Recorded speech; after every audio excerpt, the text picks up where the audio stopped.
Assalamu alaikum, everyone.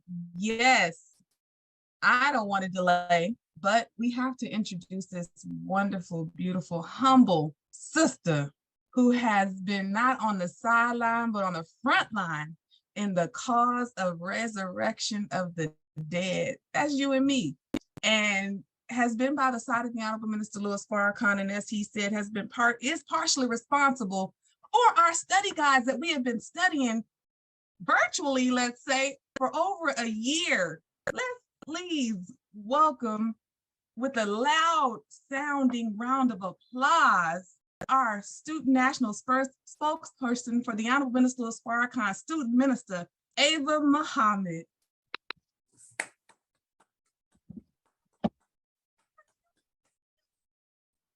Can they unmute themselves? Because I don't know if Sister Ava can unmute herself, Brother Bobby. Oh, I finally got it, I think. There you go. Can you hear me now? Yes, Thank you, Sister Janie. To welcome. you, Sister Janie, and to all of the student ministers who serve as coordinators for this revelatory course given to us from Allah and His Christ through the Honorable Minister Louis Farrakhan, and of course our administrators, Brother Troy, Brother Bobby. We thank each and every one of you, not only here at headquarters, but those who in other cities around the country are seeing to it that we do not suffer a void and ultimately lose our salvation, because we will without what is contained in this course, both the theory and the practical application. As you know, we are preparing to receive a new study guide, number 22. I pray that, Allah willing, we can start it next Friday. If not, all praise is due to Allah, then we will begin 19B, and at the moment that 22 has the green light, we will cease and desist whatever we're studying and immediately go to that crowning achievement of this self-improvement course, Study Guide 22. Tonight, I am humbled to seek or attempt to respond to some of the questions that the students in this course have raised. If you have not heard me respond to a question, and especially those who submitted their questions quite some time ago, that is an indicator that I plan to have the Honorable Minister Louis Farrakhan handle that question. That's why you're not hearing the answer to it. And even in providing answers, I'm relying very heavily on the actual words and the references in the teachings of the Honorable Elijah Muhammad from the Christ and from the messenger Messiah in our midst today, the Honorable Minister Louis Farrakhan. Minister Louis Farrakhan is the fulfillment of the historical Jesus that is written of in the Christian Bible. He is the only person who fulfills every aspect of the life and the times of that Jesus. And without him, we would not be here. That's a literal fact. We would not be sitting here tonight were it not for the Honorable Minister Louis Farrakhan and his complete obedience to his teacher, the Honorable Elijah Muhammad. And with that, before I go to the questions, and I pray you'll be patient with me because I'm going to be looking at the questions on my phone on the spreadsheet. And so I'm going to have to scroll down in order to get to the questions. And so there may be little delay moments. But if you recall last week, the question of Yaqub, or who the minister referred to when we were preparing Study Guide 21, he said to me, you should call him Dr. Yaqub. That God scientist who the minister has referred to as the father of this world. I was asked yet again by someone via text about the accuracy of Mr. Yaqub or Dr. Yaqub being called by the Honorable Elijah Muhammad the supreme being of his time. And so I sent the person a screenshot from volume 2 of the Table Talks of the Honorable Elijah Muhammad. And I would implore us to get hold of and put into our library of knowledge, volumes 1 and 2 of the Table Talks of the Honorable Elijah Muhammad.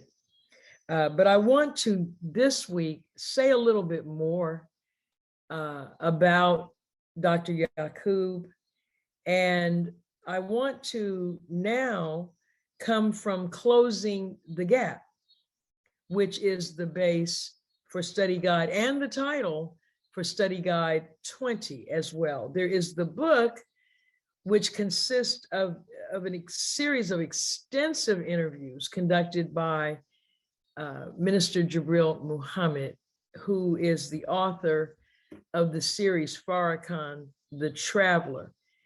Minister Farrakhan has said to me that the articles, we were talking one day about the amazing articles that Brother Jibril writes, and he said his writings are critical because he constantly keeps in front of us the connection between the three: Master Fard Muhammad, the Honorable Elijah Muhammad, and the Honorable Minister Louis Farrakhan.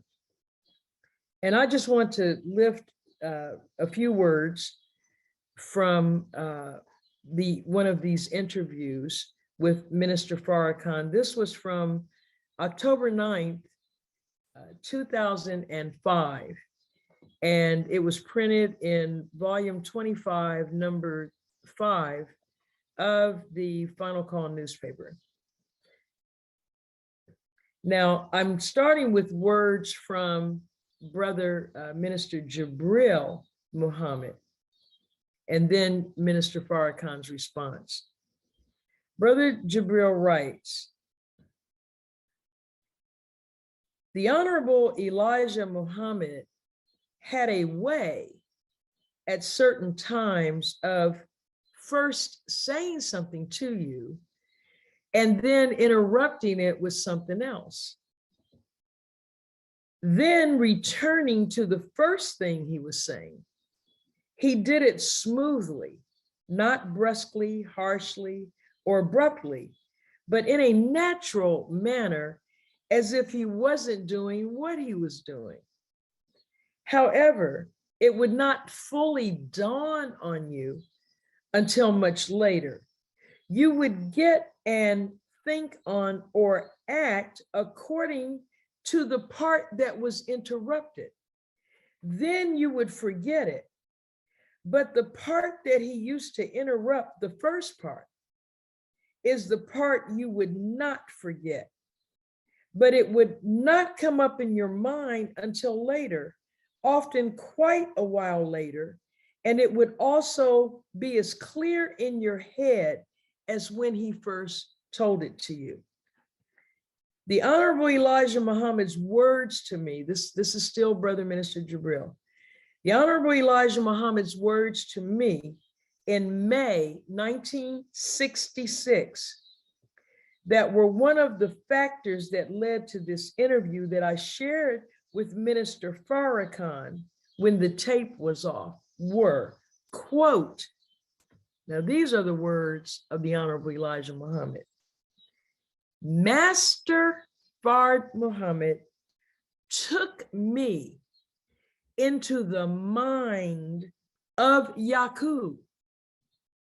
and showed me how the idea of devil arose in his mind. And then of recent, brother, he took me into the mind of the first God and showed me how the idea of universe arose in his mind. These two profound statements from the Honorable Elijah Muhammad that he shared on different occasions with Minister Jibril Muhammad give us yet another indicator of the awesome power of the minds of these two men. One, the originator. No one will ever equal the originator of the heavens and the earth, because no matter what we do, no matter what we achieve, he was the self-created one who called all of this into existence, and you can only do it the first time, one time. So he can never be replicated in his origination of himself and of this universe. He brought in life itself. Yaqub, why would Master Fard Muhammad show the Honorable Elijah Muhammad, take him into Yaqub's mind? He could have taken him into the mind of any God at any time, from the origin of life all the way through to when he came to us in 1930, and then in 1931 began teaching that one who would ultimately rise to become Mahdi. Look at the words. And he said this, and then of recent, brother. Now, this is in 1966. He's saying to Brother Jibril, he told me this of recent. So you see here, the God is still feeding the Honorable Elijah Muhammad directly. But he showed me how the idea of devil, which is from the opposite side of the mind of God, but he then took him after he had handled, I guess is a poor word, but the Honorable Elijah Muhammad was able to absorb this knowledge, which I can't even fathom. And I'm talking about how the idea of devil arose. And then later, he took him into the mind of the first God. Now, how powerful is that? But I wanted to open with that as a base for tonight's Q&A, because I'm going to be reading from the Honorable Elijah Muhammad throughout this evening, because Minister Farrakhan wrote to us that this course is a two-pronged course. It consists of theory and practical application. We learn the theory, but we prove the theory works by applying it. And so looking at some of the questions, I think that some of what I read tonight from the Honorable Elijah Muhammad may embrace a multitude of the questions. And the remaining questions I will submit to the Honorable Minister Louis Farrakhan for his response. But I implore us to study. When a question comes up in your mind, seek to find the answer. Seek assistance through patience and prayer. look around you. Allah will actually bring the information to you. You'll pick up the Quran, you'll pick up a book, you will encounter someone. You will hear someone, see someone, you will get the answer. He said, pray to me, I will answer. Now, I want to read this. Well, let me first go to some of the questions.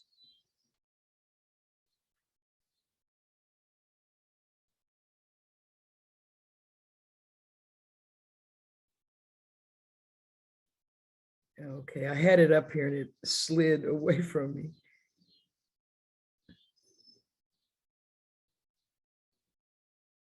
Oh, that's what's wrong. I just have the headings, not the content. Okay, let me go back. Okay, this is a question from one of the students in the course who is a registered member of the nation. The Honorable Minister Louis Farrakhan stated, the success of us in this process of growing from man into God requires that we expose our thoughts to one another. The questioners ask, does this only apply to our participation in the self-improvement study course? Can this apply to daily conversations with others since we talk to people every day? Well, that's a good question. Now, in truth, if you look at the language contained in Minister Farrakhan's statement, the success of us in this process of growing from man into God, this is a requirement of us passing this course successfully. It's required of us. It's a course requirement. Just like when I went to law school, in first year law school, you are required to take contracts. You are required to take torts. These are required courses in your first year. In order to graduate, there are certain legal courses. You must study criminal law, criminal procedure. It doesn't matter what type of law you ultimately practice. As a lawyer, you have to be thoroughly knowledgeable of all of the aspects of the law, and then you'll develop expertise in wherever you are led. But to get that Juris Doctorate, that law degree, you must study and you must be examined and you must pass these courses. You must study constitutional law. Now, this is in the United States system of jurisprudence. Now, we are in self-improvement, the basis for community development. This is I've said this before, this title is almost like a cover for what this course really is. It sounds like, oh, that's something Dr. Phil or Oprah Winfrey or a motivational speaker, for example, can help me with. But this is the self-improvement that forms the basis for community development. And we know that underneath a nation are communities. You cannot have a community, though, if you don't have a strong family unit, a multitude of strong family units. You can't have family units unless you have unity between the male and the female, father and mother, husband and wife. And you can't have unity between a man and a woman until each one of us gains unity of the self. So self-improvement is the basis. It is the foundation for community development. So we don't necessarily want to expose our thinking as we go out in the world on a daily basis. In fact, the Honorable Elijah Muhammad said, think 5 times before you speak. You have to know where you are, the environment you're in, and who it is you're addressing. So if we're in law school, I'm in that school, these other students in the class, ostensibly, they're after the same thing I'm after. Now, we may be motivated by different reasons for being there, but that's where we are. We're in that school trying to get that degree. Well, we are all here improving self as the basis for community development. And he says here, inside of the course, it's not in the title, but when you get in the course, he says this process is growing from man into God. And it is a requirement, it's mandatory that we expose our thoughts to one another. And so the question says, can it apply to daily conversations? It can apply to some conversations, but his reference to this is within the sphere of this not only scientifically based, but spiritually based course, okay? All right.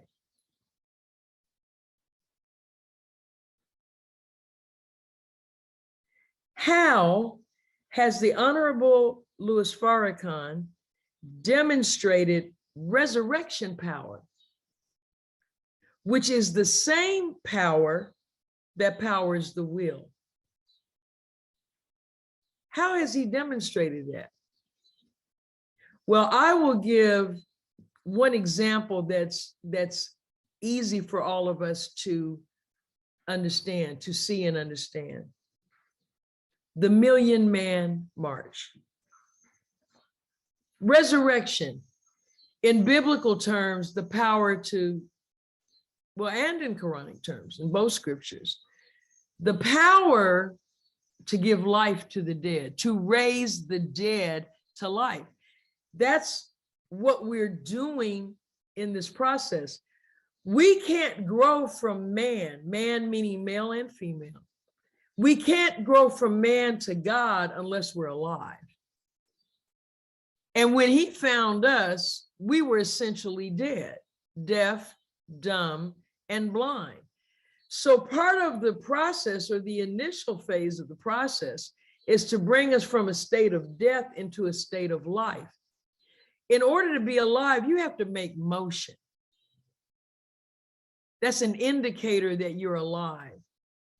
You know, when someone is lying stretched out on a sidewalk and someone approaches them and wants to see if they're alive, what do? They take a pulse, or they put their head on their chest to see if there's a heartbeat. There are things that you do, but what all of those things have in common is motion. If the heart is beating, that's motion. If there's a pulse in the wrist, that's motion. If I speak to you and you respond, that's motion. That means life. Death is motionless. So when Master Fard Muhammad came here, we were motionless. We were just being pushed around like dust by the white man, by the slave master's children. But we, of our own volition, were not making any motion. The Honorable Minister Louis Farrakhan in 1995 fulfilled what is written in the Bible of the historic Jesus.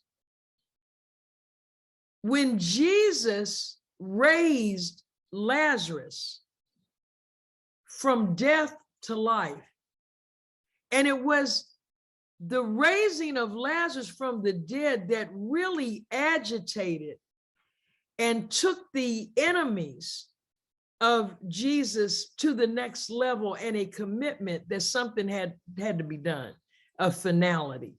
It was really at that last stage of leading to the crucifixion.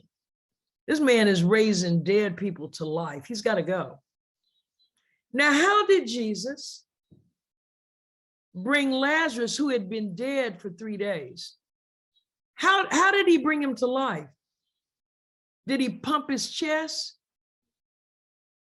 Did he give some kind of intravenous fluid to him? Did he stand him up and shake him? How did he bring him from death to life? He spoke to him. He said, Lazarus, come forth. And he didn't yell it or scream it. You get up out of there. He just said 3 words. Lazarus, come forth. In the book of John, the cousin of Jesus, the only man standing at the cross, and all others were women, John writes in his gospel, in the beginning was what? The Word. And the Word was with God, and the Word was God. And the Word became flesh and dwelt among men. So Jesus, when he commanded Lazarus, come forth, that's a directive. That's God talking. Because there's only one who has the power to give life. He says in the Holy Quran, I give life and I cause death.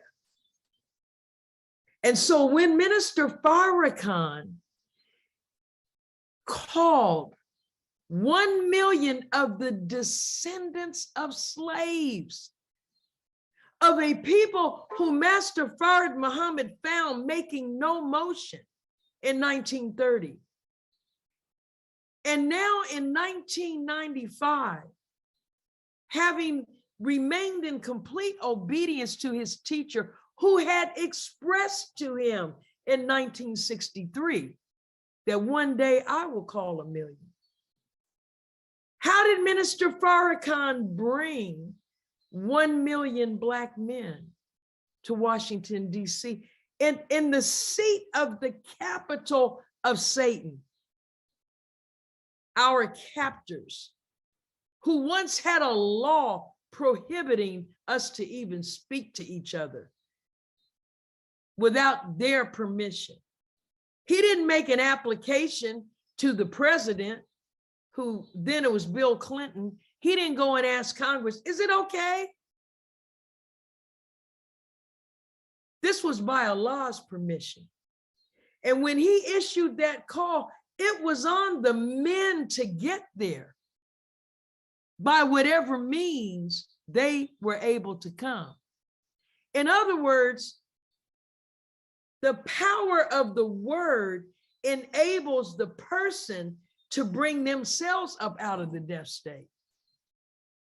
And that's how Minister Farrakhan has demonstrated resurrection power. And that's a very good question, because it gives all of us the opportunity to revisit what our Christian brothers and sisters call a miracle. And not 1 million, but nearly 2 million men, grandfathers, fathers, brothers, sons, babies, they all came. And they came. The minister didn't give out tickets. He didn't offer meals. He didn't offer travel and transportation. He just said, come. And they came. That's the power of the word of God.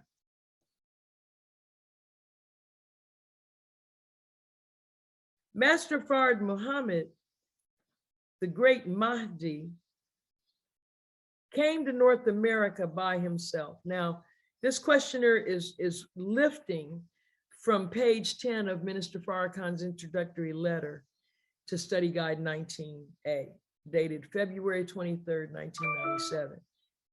Master Fard Muhammad, the great Mahdi, came to North America by himself He is a master with the knowledge and understanding of the root of this world. His knowledge enables him to uproot this world and begin a new one. His complete understanding of our illness and the illness of the entire human family enabled him to design a medicine to heal us. And the question says, my questioner asked, well, what is that medicine?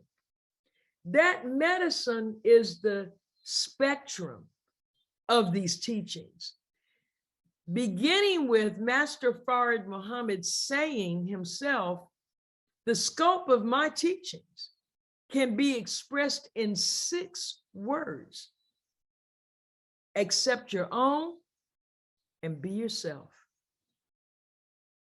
The word of God. He came not only with truth, not only able to reintroduce ourselves, because look at our name, the Lost Found Nation of Islam in the West. That's our official title. We, the tribe of Shabazz, the God tribe. We're lost and found in the West. Why in the West? Because this is where the head of the serpent is. And once we can take down the serpent here, then the tail, it's like shooting a spear into the eye of a giant octopus or a giant squid. When you get him in the eye, you're getting the brain. And then all those tentacles, all of that just curls up and dies. So the rest of the world, they are under the tentacles, but we are in the belly of the beast, or we are at the head of the serpent. So the medicine, how to eat to live, that's medicine. Our Savior has arrived, medicine. The fall of America, that's medicine. Our classes, our lessons, our meetings, our teaching, our going out among the people, this is the medicine, because he studied us for 20 years before he ever came here. So that is the medicine. And look at what the Honorable Elijah Muhammad said. He said, my aim is to destroy the medical profession. He's talking about of this world. And he said, because it is not a culture of healing, it is a culture of drugs. All right. So there are questions from some of you that ask about Master Fard Muhammad's father, questions about him as supreme being, and questions about the tribe of Shabazz. And so I want to read some excerpts from different interviews given by the Honorable Elijah Muhammad. And his words are for us to apply to this revelatory course of study in our understanding of it. We're taught that the most profound statement ever made is that God is a man. God is a man. That's 4 words. Why is that the most profound statement ever made? Because we have been living under spookism. And it is spookism that has kept us enslaved. And so the first thing that had to be done is to purge us of spookism. God is a man.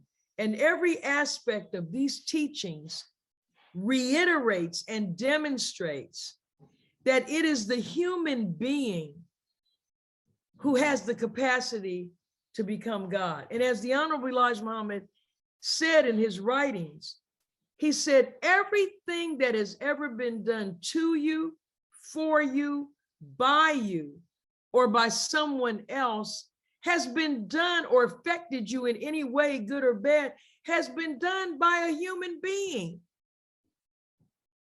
Not by a spook or spirit, but by a human being. Now he says, and this is an interview. No, I'm sorry. This is from the Table Talks also, December of 1972. You, he stated, you can create the image that is in you, that is in your mind. Once you can conceive the image of it, of what you want. See, if you're able to image what you want, he says, then you can bring it into being. That which you cannot create in your mind is something you cannot do. Yet, that does not mean that which you have not yet conceived is not coming in. It may come in your son's mind or the son of your son's mind. That same thing which you were trying to get hold of will come up in someone else's mind. That is, if it is necessary or if it is good. So what is needed and what is good is ultimately going to come into existence. So we should never feel frustrated. So he says a good example is our Savior. And this is what I wanted to get to. He said the people had been wanting someone to conquer this devil for a long time. So the idea kept going from one mind to another. Then finally, his father, Allah, produced the thing that was necessary. That is a son that would be wise enough to destroy the devil. He was lucky to have been the father. Wherever there is a line for something, it will be produced. Look at how real that is. See, Master Fard Muhammad, who is the supreme being and who is destined to bring in a new world, he had to be brought into existence by thinking. Yes, the originator put something in motion. He put laws in motion and things in motion that would bring this universe to eventual perfection. But the specificity or the actuality of those things came about through step-by-step processes and actions and interactions between human beings. Nothing spooky. The people, what people? Our people. Our people in slavery. And even before we were brought into slavery, original people around this world, from the time they came in contact with these made people, they knew and experienced that this is not going to go well. As the conversation went with Allah and the angels, when he said, I am going to place a ruler in the earth, and they were alarmed because they knew this was one that would be a blood shedder, which he is to this day, even as he goes out. But Allah said to the angels, I know what you know not, that we had to be purged of the mindset that is contained in the Caucasian people, but was in us. And he said that in this study guide, 19A. He showed us the worst part of ourselves. But our people had been wanting someone to conquer this devil. So an idea traveled from one mind to another. And finally, his father, Alfonso Muhammad.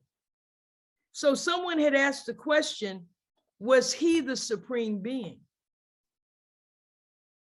So we see the answer. The Honorable Elijah Muhammad referred to him as Allah. His father, Allah, produced the thing that was necessary, a son, wise enough to destroy the devil. Now look at this. Yes, Yaqub was the supreme being of his time. He had to be, because we've been ruled by what he made for 6,000 years. What he made has the power. And it took this power vested in Master Fard Muhammad to take him out. Now, the Honorable Elijah Muhammad goes on to talk about, and this is in an interview in 1964 in Phoenix, Arizona. And he's talking about the tribe of Shabazz. We don't have the date of the beginning of his civilization. His, meaning the Black man. We don't have the date of the beginning of his civilization, because once upon a time, the moon and the earth were together. There cannot be a specific spot pointed out where the original building of civilization took place. We do not know, according to the teachings of Almighty God to me, that once upon a time, we had nothing in the universe but the sun. After that, stars were made, and from stars to stars to stars and stars. They saw that the star was essential to our well-being. And from that, we began to make planets. Between the creation of the sun and the earth is 6 trillion years. The universe is often referred to as having been made or created in 3 stages or 3 divisions, 2 trillion years to each. You must know yourself. You cannot go and live in the midst of your people on the planet Earth anywhere unless you have a knowledge of yourself. I am here with that knowledge for you if you will just accept it. Let's see who we are. We were brought here in America 400 years ago, according to the history of our enslavement, by Christian white people. Remember, they were Christians, not sinners. They were Christians who made our fathers slaves. And it was Christians who did not allow our fathers to become Christians for 300 years. It was not sinners, it was Christians. Now, what was our history? Historians, students of history, what was the history of our people before entering slavery here in America? Where were they? You say Africa. How long had they been in Africa? Let's chase the history of our people and see who we are. If you don't know yourself, it is due to the fact that you do not know your own history. And if you know your own history, you know yourself. How long had our fathers been in Africa before the white man went there and brought them into the Western Hemisphere as slaves? Where were they from before they got into Africa, or did they originate there? You are scholars and scientists. Why don't you know these things? If we are a people that are to be respected and not be an outcast in the civilized world, what were our fathers before we ever came to America to come to the realization that we are an outcast and unwanted people in the society of nations? Where did we come from? And were our fathers anything? God has revealed these things. He said to me, before the white man ever brought us from that particular continent, we had been there 50,000 years. He again said to me, before going there, we were in what today is called Arabia, that entire peninsula, as they call it. Before the white man came there, that country or peninsula was called Arabia. And although they have it divided up into many other states today, it was called Arabia, meaning first, or Asia. The continent of Africa at that time was called the jungles of East Asia. Our people who are there today came from a scientist who wanted to make a people who were capable of withstanding the hot sun and could get along with the beast and other animals of the jungle. He went to the 24 scientists and pleaded with them to allow him to take his family into the jungles of East Asia to make the people he thought would be capable of withstanding anything in nature. That man was one of the tribe of Shabazz. We are tracing our own history. This man, belonging to the tribe of Shabazz, was the father of us from 50,000 years ago up until today. In other words, for 50,000 years, he has acted, or he was in the place as the father of us.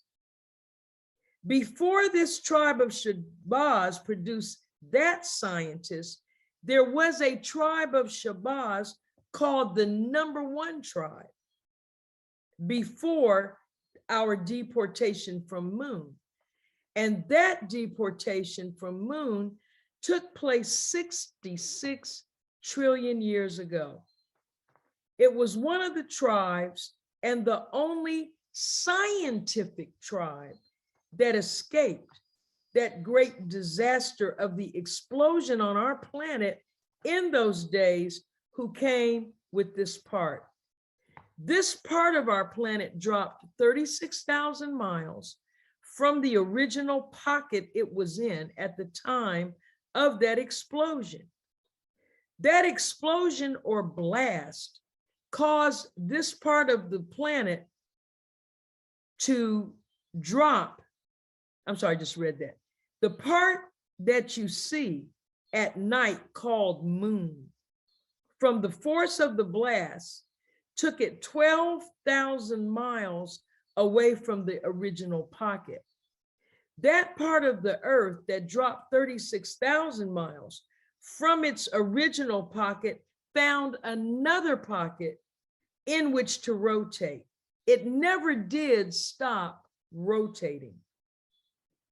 It was too short of a distance for the planet to slow up its speed of rotation. If it had slowed up, it would have affected the people, but it did not slow up. That blast made and the drop the planet made due to the blast kept the planet rotating at the same rate of speed. The sun that causes and compels the earth to rotate on an axis did not lose any power of attraction. on either part. She, the sun, kept both parts moving around in their orbit as this other part, moon, followed us and is attached to the same part that it came from for power to continue rotating it. Now, he says 12,000 miles away. We know now today that the moon is about more than 200,000 miles away.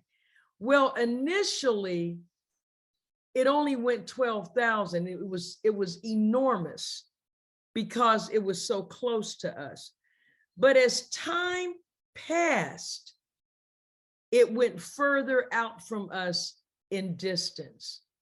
Now, remember, someone had raised the question, what was God doing in all these trillions of years when he was hiding himself? And remember, the answer is that he did not ever stop being God. There has always been one among our scientists whose knowledge is above the rest. And that one has supreme knowledge and is called the supreme being. There's always been one. What happened, though, is it is us who lost knowledge and comprehension of him. It did not affect him. And as the Honorable Elijah Muhammad just said in this page that I read you, this explosion that the first Shabbat set off, it had no impact on the sun whatsoever. And the sun lost none of its attraction as a result of this explosion. So no matter what we're doing in a state of rebellion or disobedience, it has zero impact on Allah being the possessor of power over all things. Nothing escapes his service. Everything happens as a product of either his active will or his permissive will. And what is the difference? The difference is like the 20 feet of water in Kentucky the other day. That's the active will of God. He makes that happen. But there are many things that he allows to happen. That doesn't mean he necessarily agrees with us.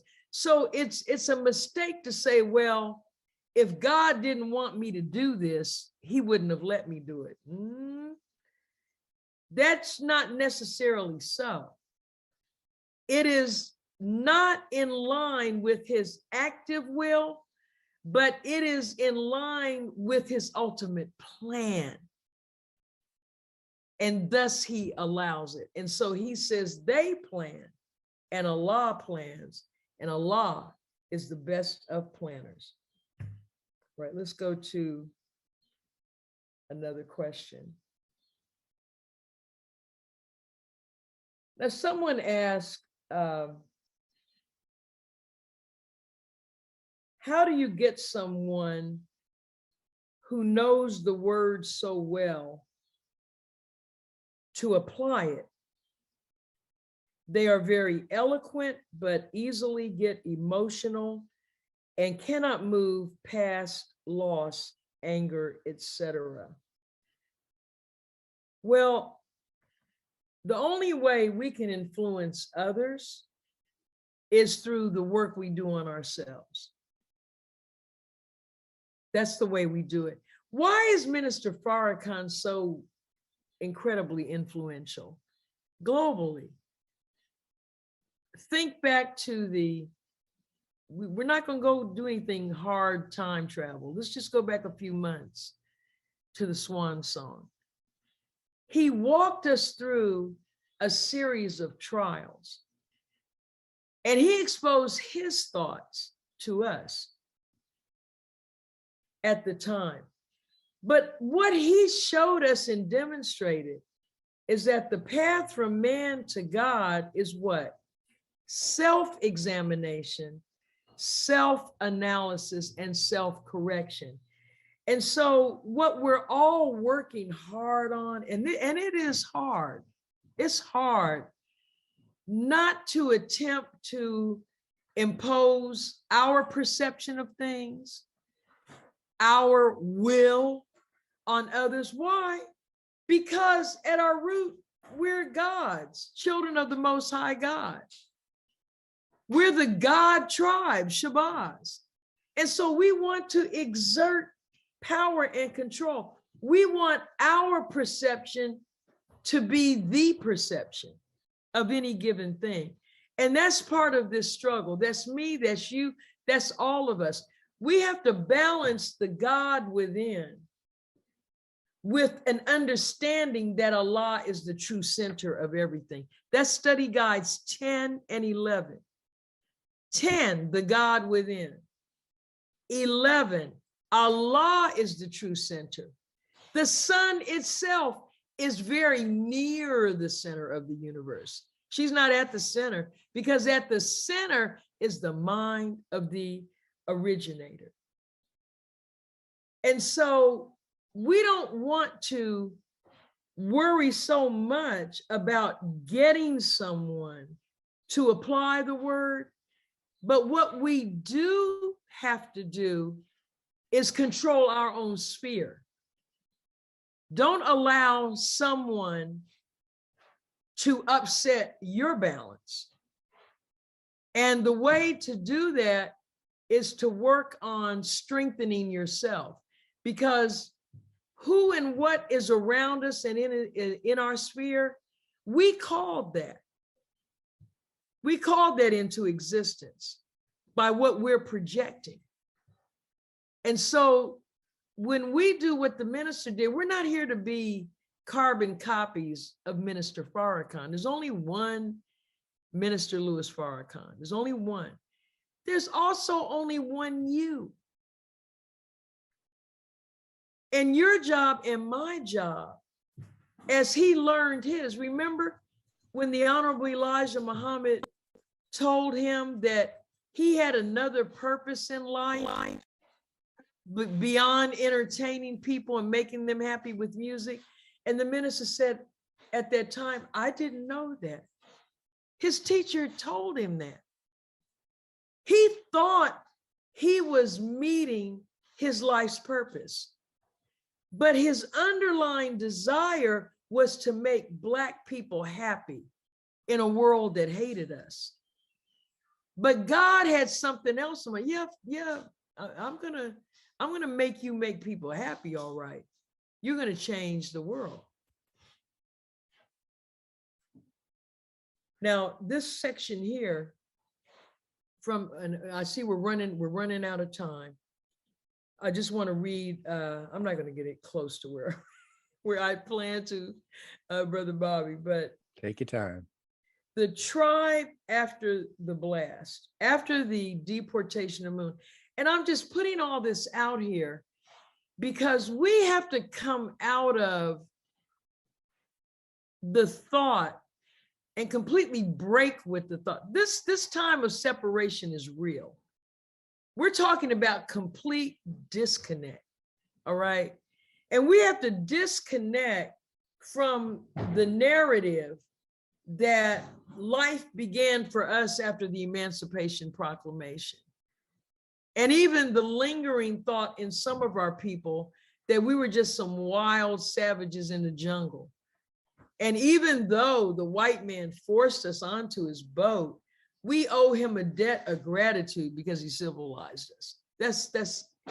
That's got to be put out of our mind. And so this history, this is what has to be taught to our babies in the womb, in the cradle, not waiting until they're 15 or 16, but when they're in the womb. But let me just share this. And this is from a lecture by the Honorable Elijah Muhammad in Baltimore, Maryland in 1960. This particular tribe from which our fathers came after the earth was fit after the blast, were the first explorers. They explored the earth after the blast or Earth's deportation from Moon. They found the best spot on our planet Earth to make a home. They covered or explored the entire earth. It was our fathers. We are from that same tribe. They are the ones who set up history for us. They wrote it and told about it. We have it today in the holy city of Mecca, put away for safekeeping in a vault where no man is able to get to or attack it or even look upon it, except 12 people. There are only 12 people on our planet today that have the privilege to look into that history, and they keep the knowledge within themselves among the 12. The only one today who knows the secret of that book is the 12th one, who is acknowledged by the other 11 to be God in person. That book contains all that happened among us before we made Moon. I say because it was our father. I say we because it was our fathers who made it.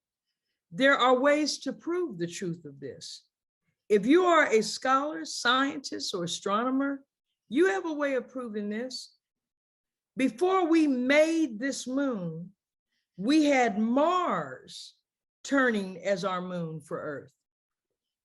Our Earth at that time was approximately 10,000 miles in diameter and 36,000 in circumference. Today, it is approximately 24,896 in circumference with the equator, or approximately 25,000 miles, and straight through at the equator, 7,926 miles. Before deportation of Moon, the Earth was approximately 10,000 miles straight through it and about 36,000 around the equator. She has always been egg-shaped when the moon was with the Earth. She has never been a totally round sphere. It was our fathers who came with our planet and have produced for us today what we have. The God we have today is from that same Father. I want to bring you into the knowledge of yourself. There is no such thing as God other than us. It is a grave mistake for you to try producing a God other than man. We, the Black man, have been God ever since we had a life germ in the universe.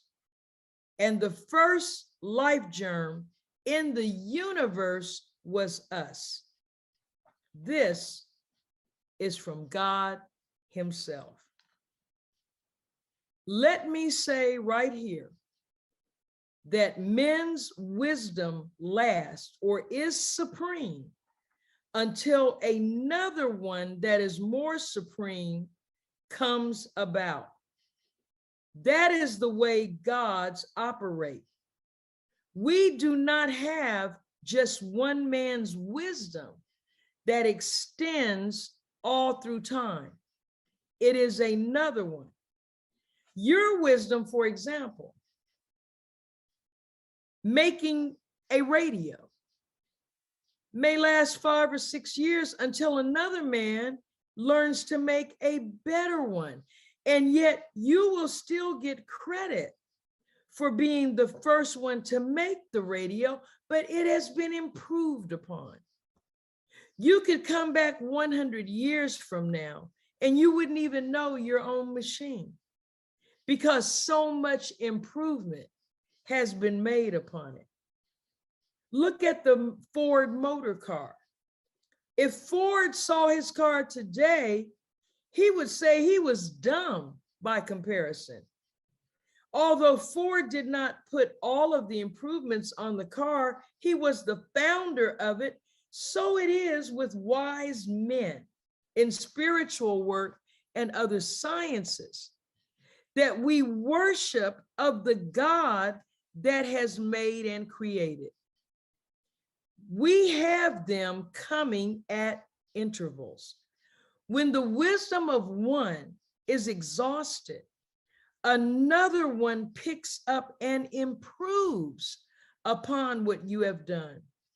Like the God that divided our planet, he was wise enough to want to have his word bond 100% and let every man know he was to speak the same language and think the same thing.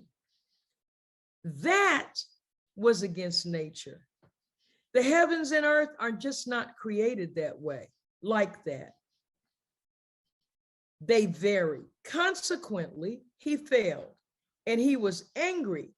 And he said that since they won't be like he wants them to be, I will destroy myself and them too.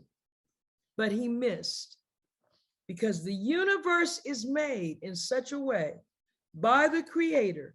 You can't destroy it yourself, nor can you destroy the people of the Creator, regardless to your plans, whether Russia or America, which have the deadliest and most destructive weapons that have been fashioned by any scientist or war of the past, that can destroy human beings on this earth 3 to 10 times if they wanted to, they can't do it.